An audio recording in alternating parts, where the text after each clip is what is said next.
మన జీవితంలో కొందరు ఫ్రెండ్స్ మనతో వచ్చిన వాళ్ళు కాదు, మనతో నిలిచిపోయిన వాళ్ళు.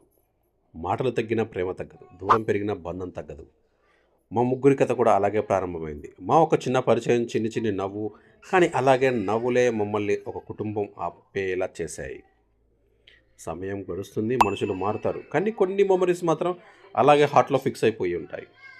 బర్త్‌డే దగ్గర పడేసరికి మా ఫ్రెండ్‌కి ఏ గిఫ్ట్ ఇవ్వాలా అని చెప్పేసి మా ఫ్రెండ్ బంధం గుర్తొస్తుంది. ఒక ఆలోచన మా మదిలో. గిఫ్ట్ అనేది కొనుక్కోవడం కాదు, మనసుతో తయారు చేయాలని చెప్పేసిన తర్వాత వెంటనే మన స్టూడియోకి వచ్చేసారు. అందుకే మనం అందరం కలిసి ఆ ఫ్రేమ్‌లో కేవలం ఫోటోలే కాదు, మన ప్రయాణం, స్కూల్ డేస్ నుంచి కాలేజ్ ఫన్ వరకు, చిన్న చిన్న గొడవలు, పెద్ద పెద్ద కలల వరకు ఒక ఫ్రేమ్‌లో బంధించబడ్డాయి. ఈ కొన్ని గిఫ్ట్‌లు మనసులో నిలిచిపోతాయి, కొన్ని కథలు హార్ట్‌ని తాకేస్తాయి. ఈ ఫ్రేమ్ కూడా అలాంటిదే. ఇది ఒక బహుమతి కాదు, మా ముగ్గురి ఒక ఫ్రెండ్‌షిప్ కథ. మీకు కూడా ఇలాంటి ఫోటో ఫ్రేమ్స్, ఎన్ని ఫ్రెండ్‌షిప్ కథలు కావాలనుకుంటే ఇప్పుడే మన ఇన్‌స్టా అకౌంట్‌ని ఫాలో చేసి, లైక్ చేసి, షేర్ చేయండి.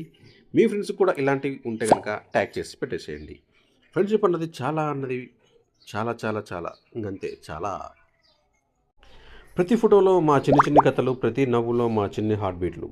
ఇదే మా ఫ్రెండ్‌షిప్‌కి గుర్తు, మా స్నేహానికి ఇచ్చిన చిన్న చిరు కానుక.